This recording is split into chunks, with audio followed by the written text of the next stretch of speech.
Well, good afternoon and welcome to Europe Debates. My name is Richard Milsom. I'm the director of the European Conservatives and Reformist Party in Brussels. And thank you for joining me for our weekly and popular series of webinars. Now, today's debate addresses the question of the European Mobility Package. The European Mobility Package has been struggling its way through EU legislative machine for several years now. The idea was to create a common set of regulations to govern the rights of truck drivers and logistic workers across the continent. The most recent roadblock to the mobility package was a collective put down by 9 member states at the Council in last December. They argued that the package of measures would disproportionately affect them and cause the mass loss of jobs in Central Europe.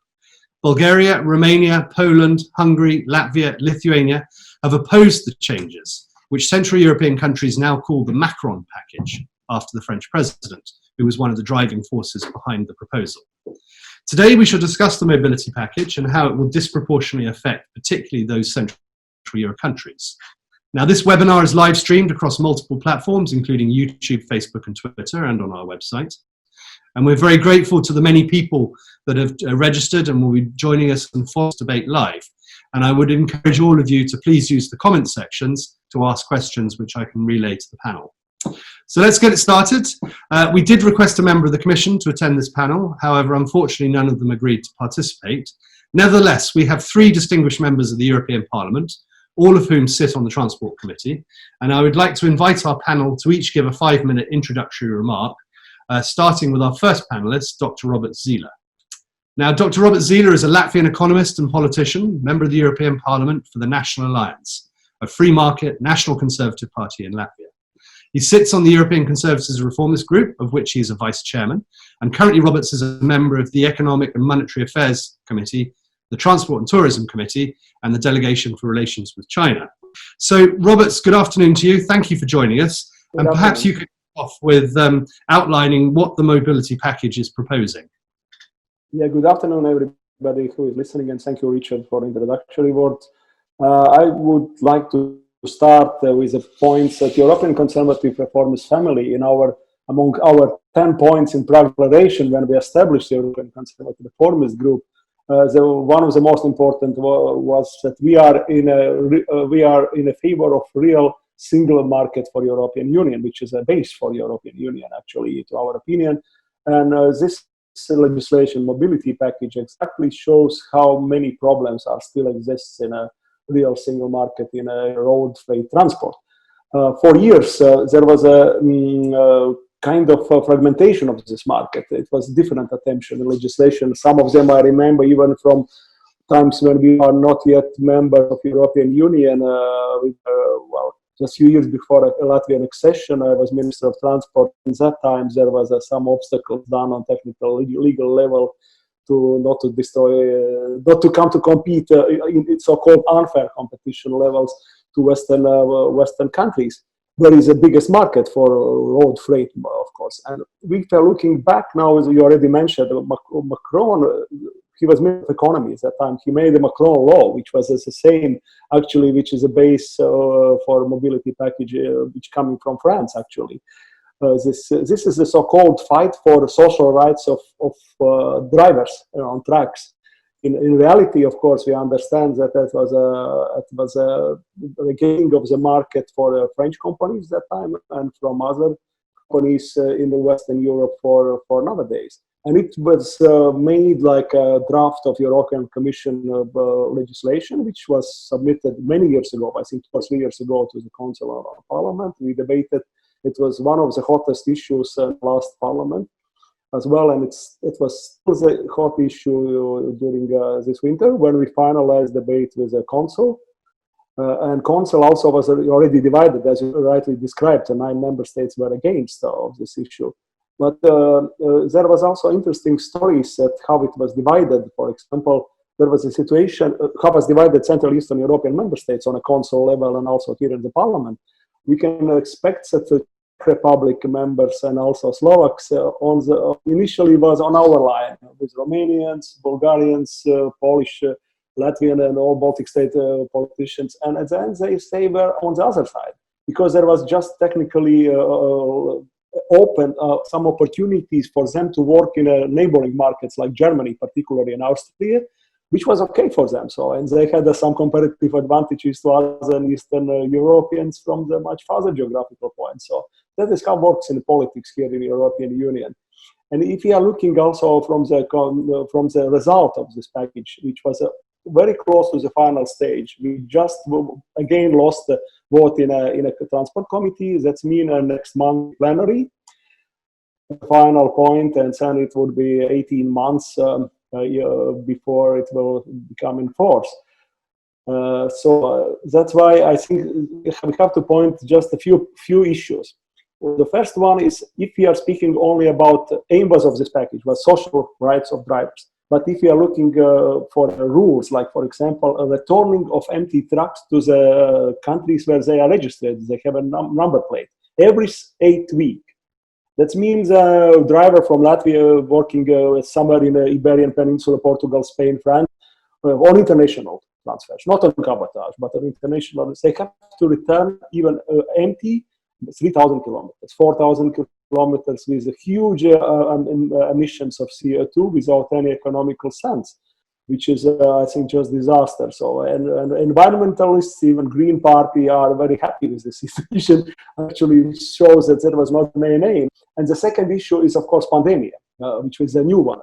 So this legislation was debated and prepared, of course, before we had the pandemic. And now we are in a pandemic, but we still would like not to change any single word in the agreement, in the December agreement of last year between Council and Parliament on this issue.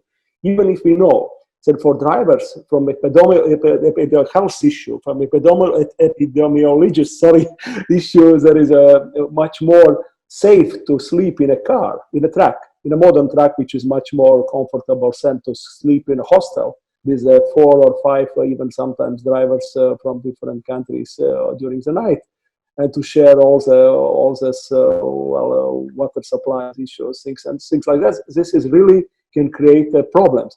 And my proposal, which was supported by many of my Eastern and Central European MEPs, didn't go through until now. We will try to do at least like a compromise. Let's do like that. So.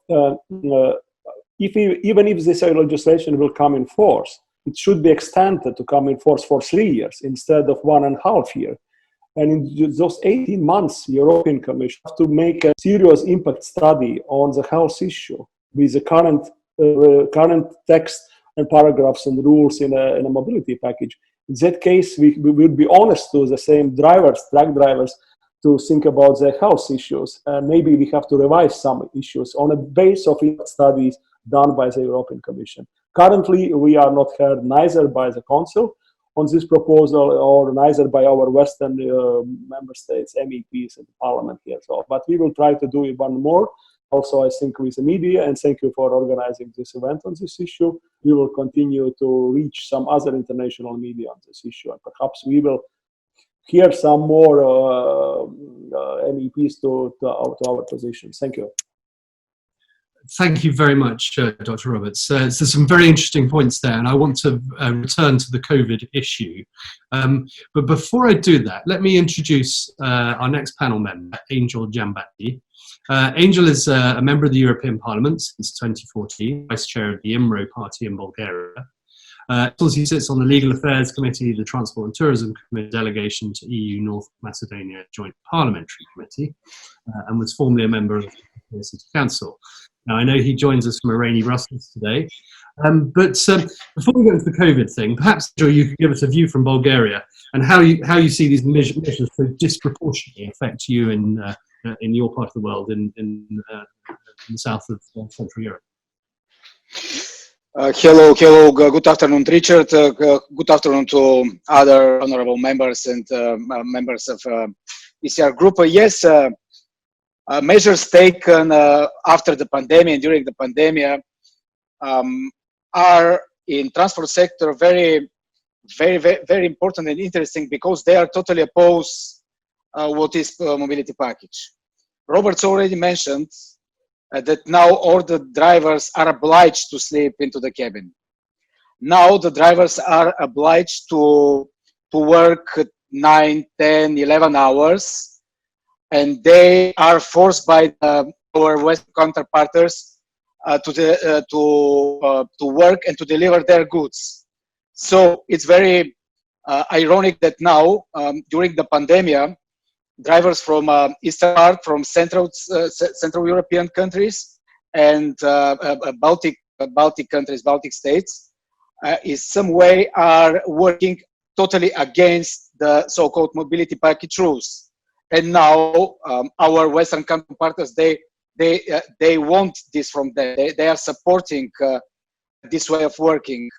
And it seems to me that there is a lot of hypocrisy here, because now the drivers are able to work totally against the rules of the mobility package. And when everything is safe, when this pandemic is over, our colleagues here in European Parliament will vote for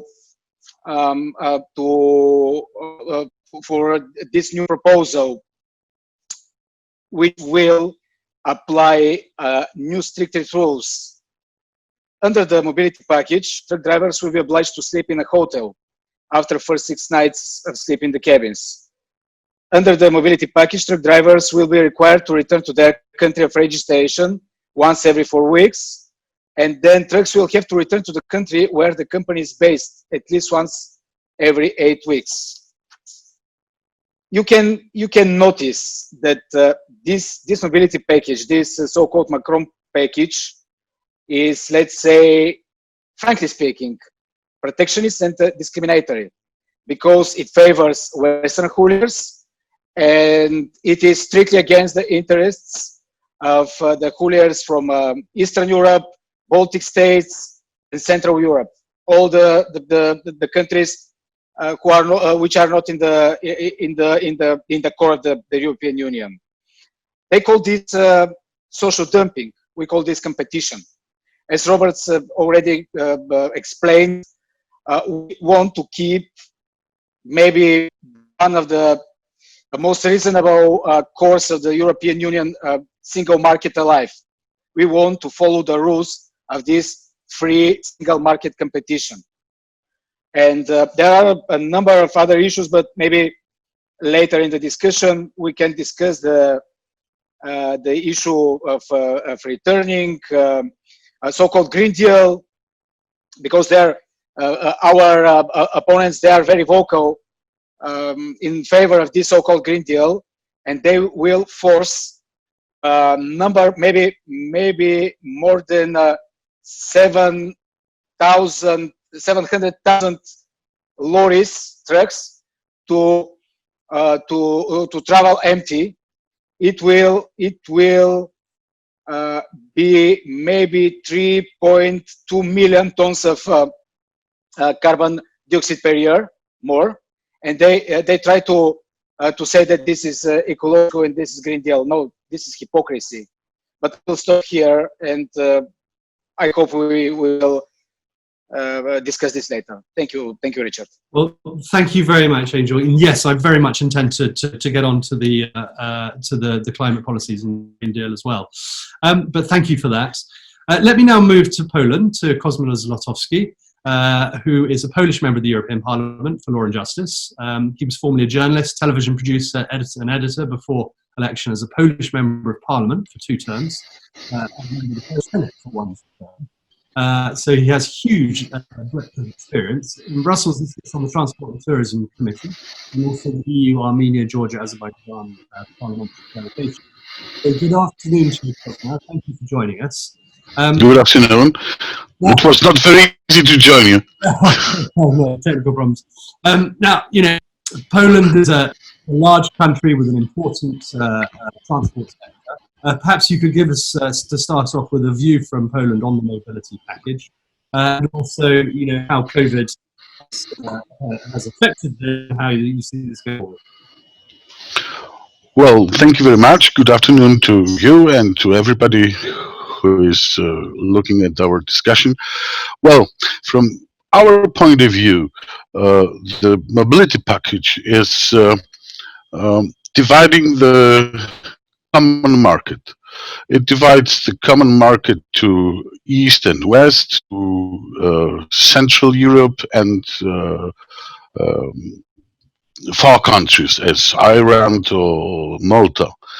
Um, we had the common market of transport, and we have built in Eastern Europe formally a new transport sector. It's a new branch of our economy, and we operated not only in Eastern Europe but also not only in Eastern countries, Eastern from EU, but also Western countries. It was a fair and normal competition. It was a common market. And now we have a pretext. Pretext is social rights of the drivers. Of course, there are some companies um, who wanted the drivers to drive very cheaply, but majority of our companies were fair on this market. And we were not only fair, but we were competitive. So the market for Western companies was smaller and smaller. And what to do to not to have the competition from the East? We cannot say that we must divide the market. We cannot say that we are building barriers in the market, but we can look for the social rights of the drivers. And this is the result. And what will be the result in the future for the global EU market? Well, the prices will be higher from two reasons. One reason is because of those social rights, it will be more costly to operate, and then the prices will rise, especially in the West, because there will be less competition from the East. So this is, of course, protectionism. This is, of course, dividing the market, and this is, of course, not fair. And well, from our Western colleagues call it a compromise. It is not a compromise. We had found a compromise in our transport committee about 2 years ago, but it was lost in the plenary. And now, what we have now, this is not a compromise. This is building up the barriers in the common market. Thank you very much for that, Cosmo. It's very interesting. So, if I may return to Roberts now, and on climate policy, I mean, this requirement to return vehicles to member states for establishment every 8 weeks, completely contradicts the EU climate goals, and it sharply contradicts the European Green Deal. Why is there not more resistance to this? And what needs to be done for this to be taken more seriously? And in terms of kind of, the impact assessment this will have, what can be the next steps to address this? Because it strikes the casual observer being slightly crazy. Yeah, on this issue, which already Angela mentioned about this study done, I think by some of KPMG, I think it did this study, but it was initiated by some of the companies, associations working in the sector, which evaluated empty trucks returned to the country of registration. It means it creates about 3.5 or even maybe 4 million tons of CO2 emissions without any efficiency. And actually, interesting point, which also maybe many people don't know,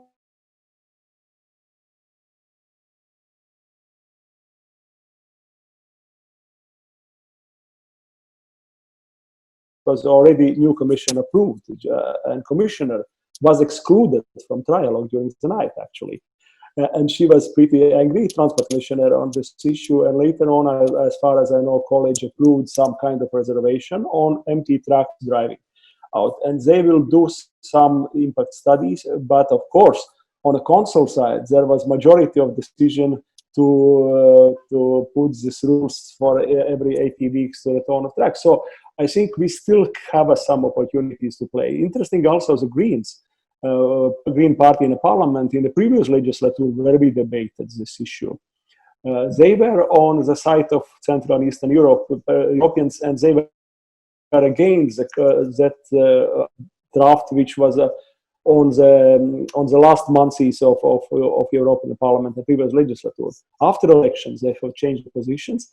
They became quite supporters of those who would like to see the fragmentation of the market, and they didn't care about this CO2 emissions in addition. So, and also interesting that some environmental activists like Greta Thunberg are very quiet with this issue, even it was already publicly announced issues. I mean, it's very strange as far if it's put, and if you are quiet on a public media and on social medias everywhere, I mean, those who are supporting Green's idea, it's not creating any pressure on Green MEPs here in the European Parliament.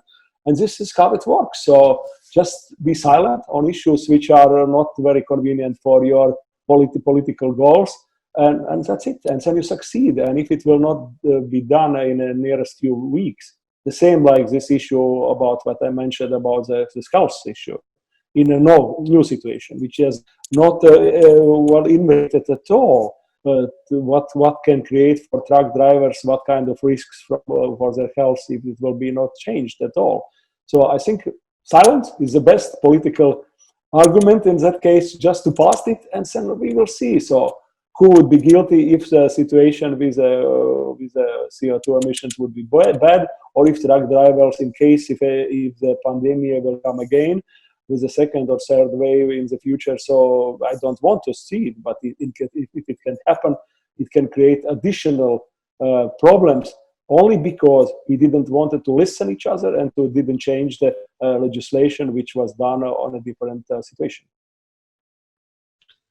And Robert, is this political, or is this more sort of the protectionist ambitions of those Western European countries? And is there anything else we can do to fight it? But it's protectionism. It's mean political. So I remember the similar feeling for me was many years ago in European Parliament when was the final stage of service directive. If you remember, there was a country of origin clause which can open for Western, Eastern, Central European services and different companies to come without any serious obstacles to the Western market. And then we were divided. It was not, for example, like a group of communists or Greens or Social Democrats or EPP group members were on the one side and leftists were on the other side. No, it was not the divide. It was geographical.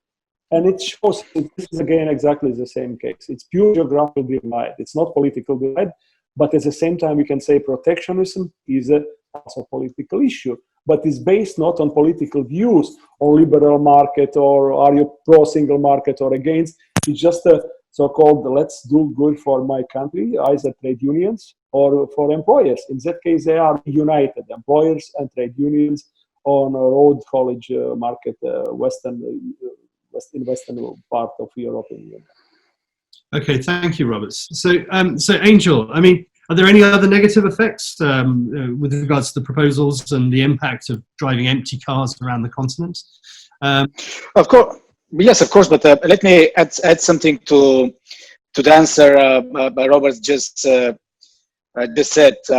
When I asked the chair of the committee, Mrs. Karima Deli, because of this pure anti-green measure to drive empty trucks, she answered me that this will be exactly ecological measure because will force the owners of these truck companies not to send their trucks so far.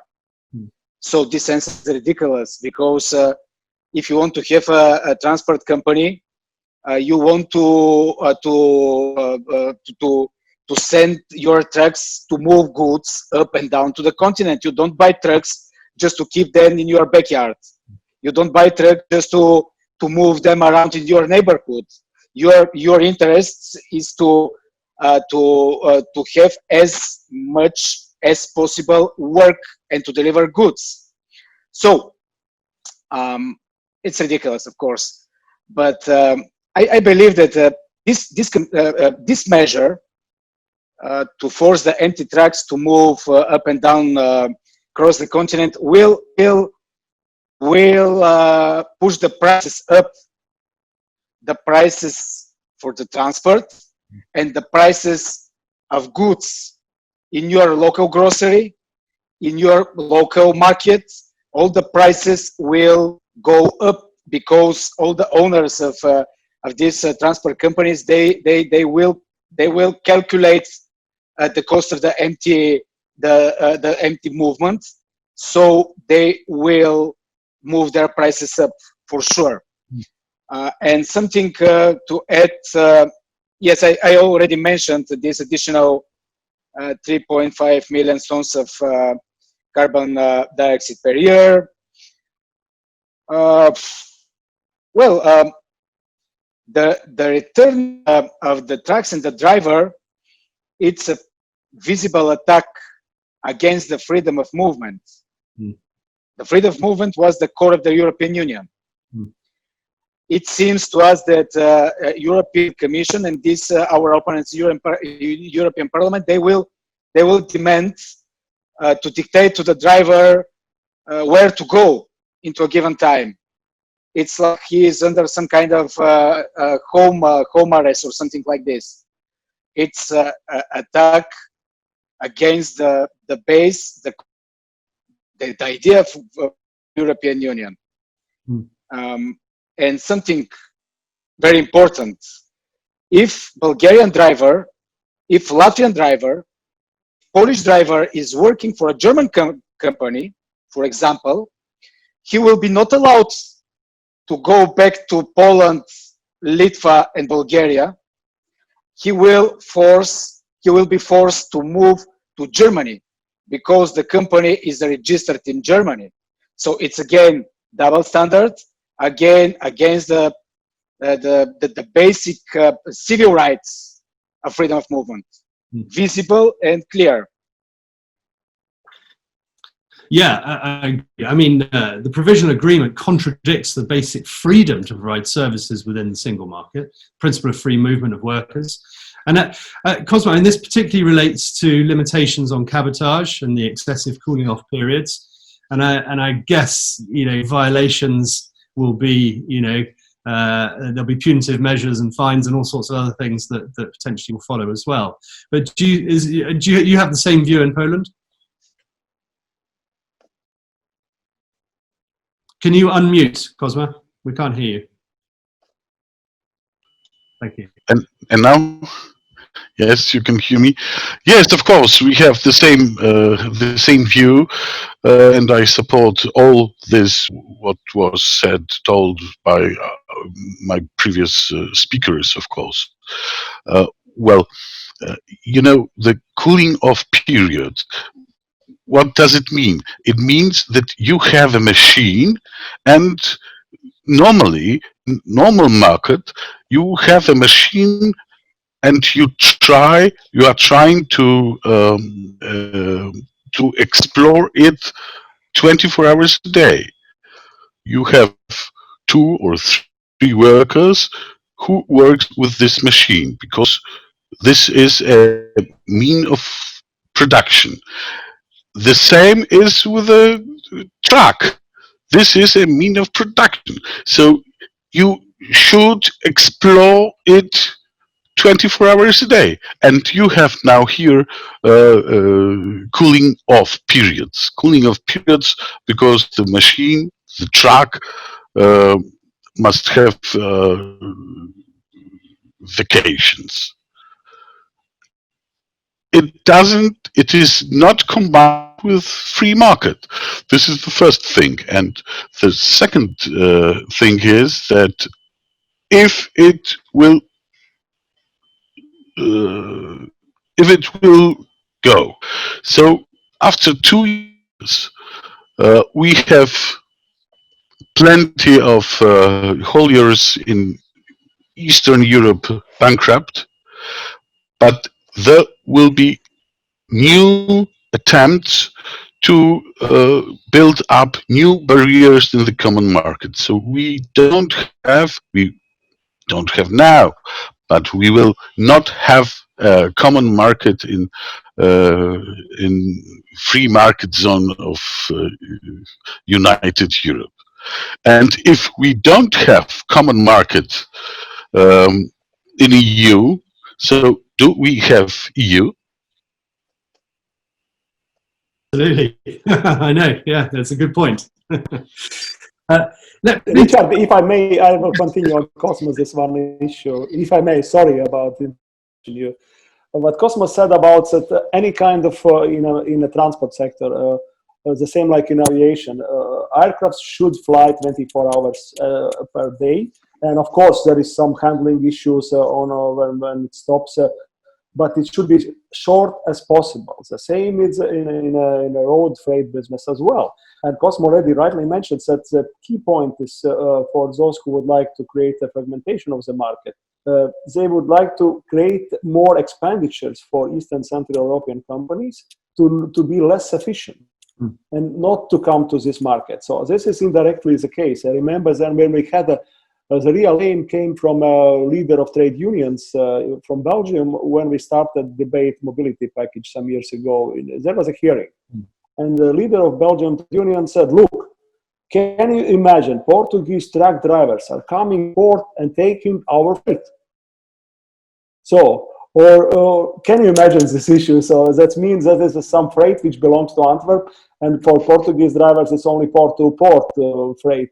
You can move only in Portugal and not to come to Belgium, Antwerp port, where you can move the freight all over Europe or even higher, even more longer distances in Europe. This shows the distance.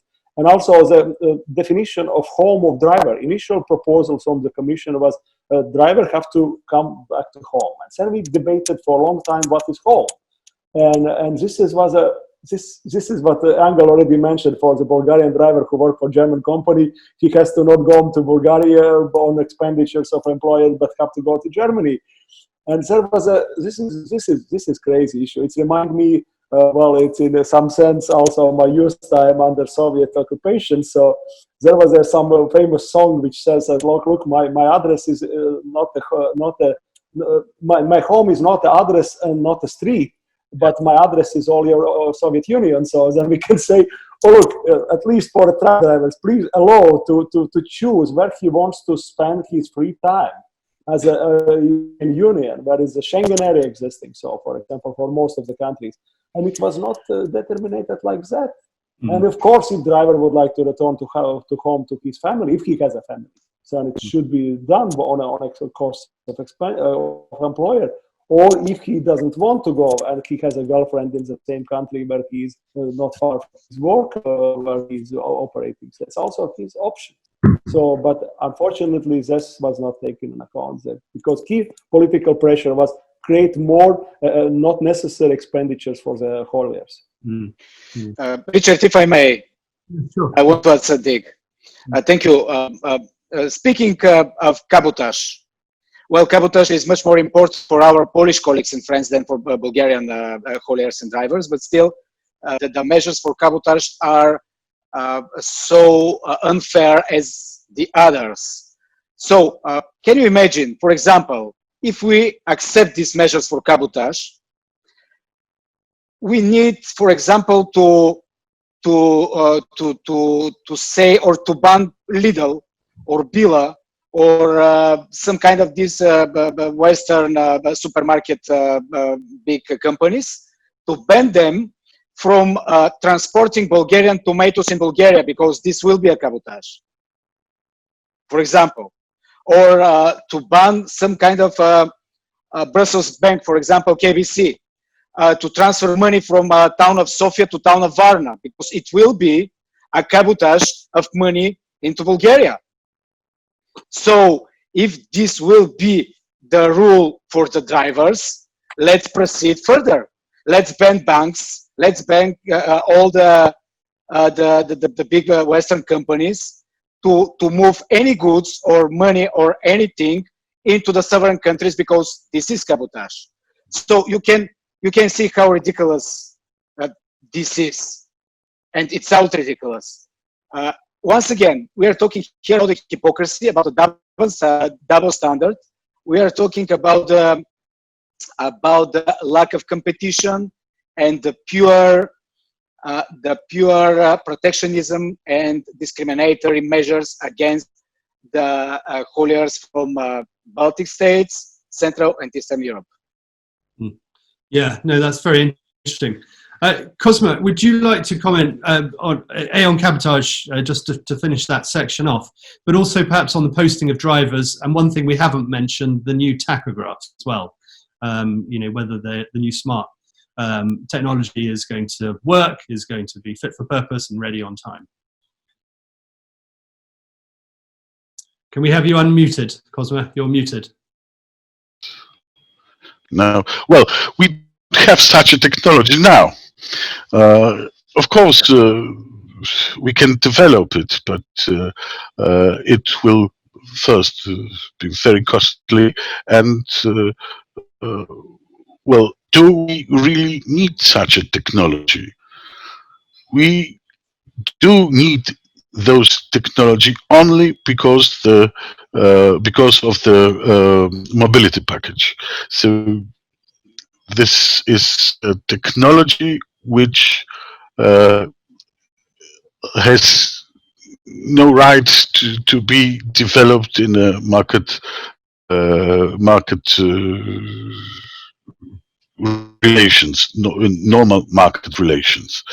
So, well, what can we say more about this mobility package? All was said here, and well, it seems to be a first barrier in common market, and it is a sign that the common market will be divided in next years.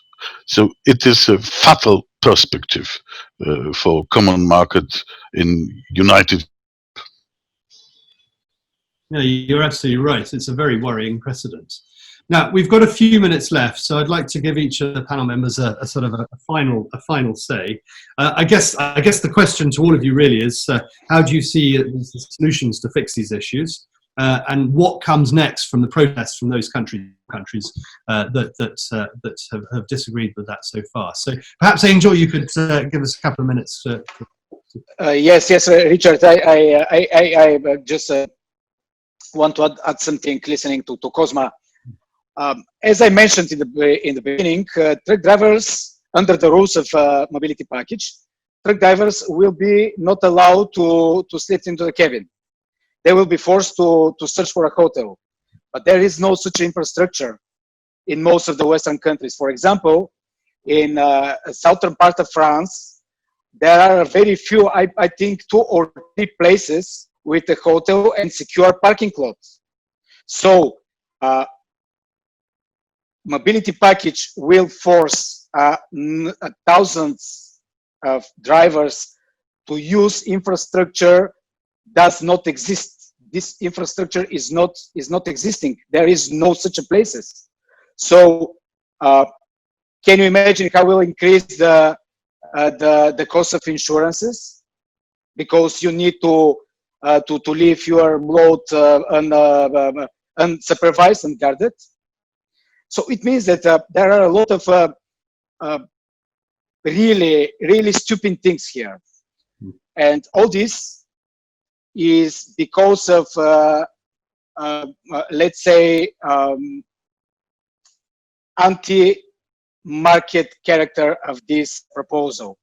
We will fight, of course. We'll use all the steps through the plenary. I'm sure, with colleagues from Transport Committee and all our supporters. And then there is another step. It's a European Court in the Court of the Union in Luxembourg. Maybe we need to proceed further. but still, this is the clear sign of, let's say, division of single market and unfair strike against the free competition and the free market. Yeah, absolutely. Roberts, I mean, yeah, we've had a good old time hammering this thing this afternoon. Are there any benefits to this? Is there anything good at it? I mean, can it be amended and reformed to something that will be beneficial to drivers and to transport companies across the continent? Or should this thing really be totally revisited and started again? Well, if it will not be revised, then it will stay as it is, and not many member states will decide to go to the European Court of Justice to at least to do something with rules like returning of empty trucks, which are already described. So the only benefits would be for trade unions and employers in the Western European member states. They will get a more market, because the market currently actually it's very difficult, because as you know, the many automotive industries, their supplies are stopped because many of factories plants are not working at all, are just starting to work, and we don't know what will happen in the future. So that's why it's a benefit of those companies who have a comparative advantages because of this legislation also in the future. That's the only beneficial. So is it beneficial? How to say, in the best sense of the political will? To create for European Union a really single market with efficient, then I don't see any positive things. Actually, also one point: endorsement of this package in the future requires huge costs for the police, for everybody who has to supervise this, and it would be also on the taxpayers' pockets. So we have to also understand this issue. It's unfortunately, as you see, I cannot find a lot of beneficiaries except some market players and some member states, trade unions. Yeah, you're absolutely right. I mean, in a post-COVID world, competitivity is going to be even more important, and regulation that makes it harder for these companies is a very negative thing. Perhaps finally, I could turn to Cosma, and what do you see as the solutions to fix this thing? Just as a concluding remark. Well, there's any positive side of this mobility package. We are told that we are breaking we as Eastern Europeans, we are breaking standards and social dumping policy we are making, and it is not dumping. If our drivers earn if our drivers working in an English company operating in Germany should earn the German minimum wage, so the cashier in German supermarket operating in Poland should have a minimum wage from Germany. So he should receive the same payment as in Berlin or Munich. But it doesn't work so. I think it's a very bad thing for European single market, and if we don't have single market, this is the question I repeat: do we have European Union? It's the first step to divest European single market and European Union. And and the last sentence, perhaps. We think and we hope that the impact assessment, which should be shown or next month, will show us quite exactly that those what I have said about this mobility package is really truth, and the mobility package should be changed. I hope it will be changed, and if not, so. Well, thank you, Cosma. If only common sense would prevail. Well, good luck with your battles ahead on this, and we've come to the end of our session. So I would just like to thank you very much from the ECR party for participating in this. It's been a very interesting. For those that have been watching online, the whole thing is recorded on our website, and you can review the comments and review the session afterwards as well at ecrparty.eu. Please do join us again for future ECR Party webinars, which can be found online. I thank you all once again and wish you all a very pleasant afternoon. Stay safe, and I hope to see you here on our next webinar. Thank you very much.